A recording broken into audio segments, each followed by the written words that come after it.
People of YouTube land, what's going on? David Feldman-Makrias here, and we're going to go through how to deal with difficult clients, a real life example. So, to do this, we're going to get the handy dandy phone. That's my doggy. So, let's look at it right now. I'm going to go through a text conversation that I received today and let me say, it initially stressed me out, but then I remembered I know what to do intuitively, right? And after I thought about it for a minute and after I let myself cool down, I figured out what the right thing and right correspondence to do was. So I guess that's step one, right? If you get something like an aggravating text, an aggravating email from a new client or whatever client, maybe it shows the level of how difficult they will be. The first thing is not to react, right? You don't want to just react to it. You don't want to encourage poor behavior. You want to make sure the behavior is met right. You want to make sure that um, it's so weird. It's saying 44% charge on my phone, but then it shows 100 in the top right. Whatever. You want to make sure the behavior is just like when you're training a kid or training a dog. I shouldn't say training a kid. Sorry, teaching a kid or training a dog. You want to just set expectations right so you're not taken advantage of. So again, you're not training anybody, but in a sense, you want to make sure you stand your ground. You want to make sure you're not taken advantage of, but you also, it's okay. It's a challenge to deal with some clients that are a little bit difficult. So I want to go through a live example and just show you what this means, what this looks like, and how to answer it correctly, in my opinion. So some of the stuff will be blurred out for this instance. So here's the text I got. It's from an actual car dealer. The owner sent me this to his manager and me. And he goes, "Hey David, are we doing any of this kind of stuff like this on Facebook? Because I'm seeing a lot of dealerships do this, but I was a couple times what our new programs that we're doing for the extra money. It's getting our name out there, more share with this." So okay, there's some interpretation that's needed. Obviously, this person used voice text. And what this really is him saying, "Hey, I just invested a whole bunch more money. I don't see a lot of sales in this. Um, Sales recurring in the last couple weeks, but where lead generation, where's all the money going?" And realistically, you don't have to get mad at this. Um, Sometimes it can be aggravating, but really this can be solved by setting expectations. But dealing with clients with different levels of education, with different levels of sophistication, with knowledge and platforms, this can be commonplace. I think that's not something that's really widely talked about, but this can be commonplace in small business arenas. So, manager, yep, David was working on something. And then the owner chimed in again. "I'd like to see what we're doing for spending all the extra money and selling one or two cars a day and cutting it." Okay, so now I'm being judged on sales. Well, I can't really control sales directly. I can influence them, but I can't control them. The processes aren't right there. So I want to get into my response. Notice that, okay, that came up and that came up at 9:28. And then I responded pretty much immediately saying, and let's do it line by line. "Yes, we have our additional ad campaigns and social and search along with Memorial Day creative going on right now. I'll send some over when I stop driving." So I respond immediately because I think it's important to respond as quickly as you can.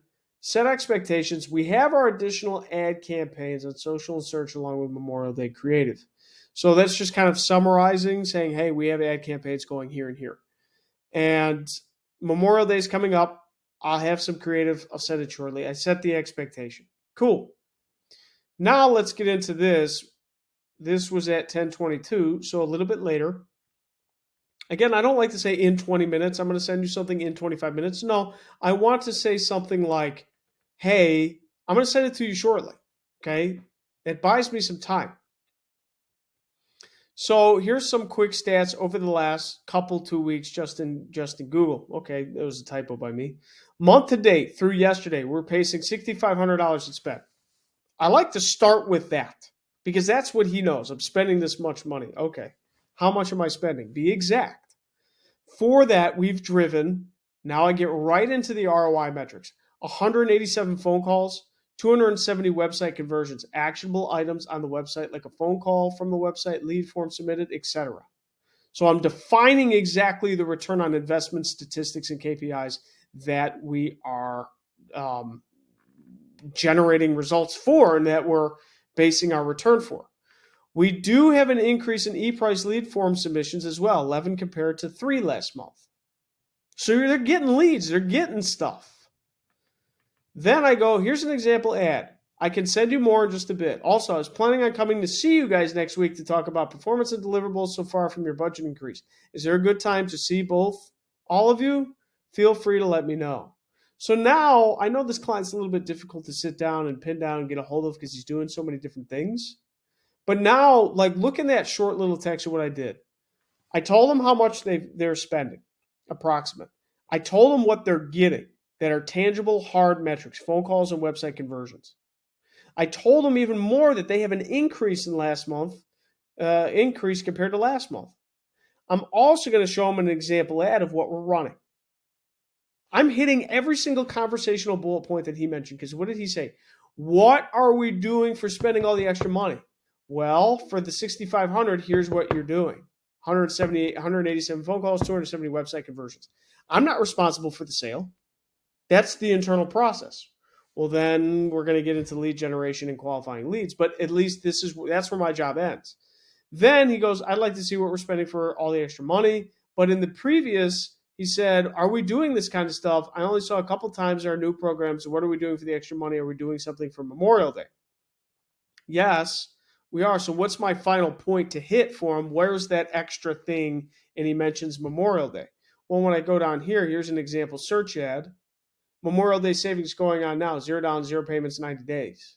2023 Kias in stock, right? So then I get a text back, 10:25, a few minutes later. I have Tuesdays and Fridays. I'm literally covering everything. And that's what's cool. I respond. I can't respond that second, but I tell them, I received this. I'm going to respond soon. Here's what we have gotten for the spend. Hardline metrics, phone calls, website conversions. Here's a little bit more on that, right? The 11 compared to 3 last month. Here's an ad example so you know what's going on. When can I come and see you? That's literally the template. You hit all of the question bullet points that they wanted.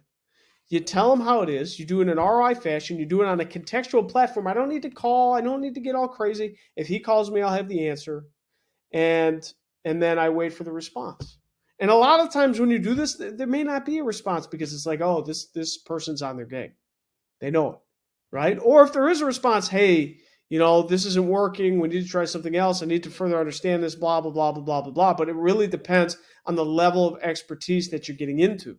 It depends on the level of expertise that your person is getting into, so on and so forth. So that's a real life example of how to handle a difficult client. This client, I would say, is difficult because there's a lack of education just in general and a lack of sophistication.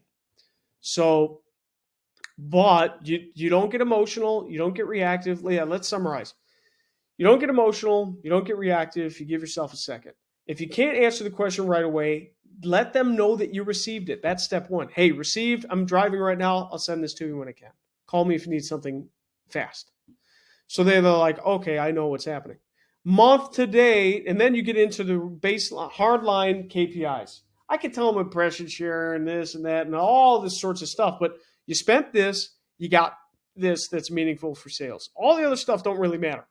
And all the other stuff Google Ads can measure is basically the stuff we need to analyze as marketers to determine how we can make those hardline metrics, 187 phone calls and 270 website conversions more and better for cheaper, right? Or e-price form submissions. And then I also touch on in the order. Here's an example ad so you know what's going on for the holiday weekend. I do it in the order that matters. I tell them to spend. I tell them what he got. Here's the example ad.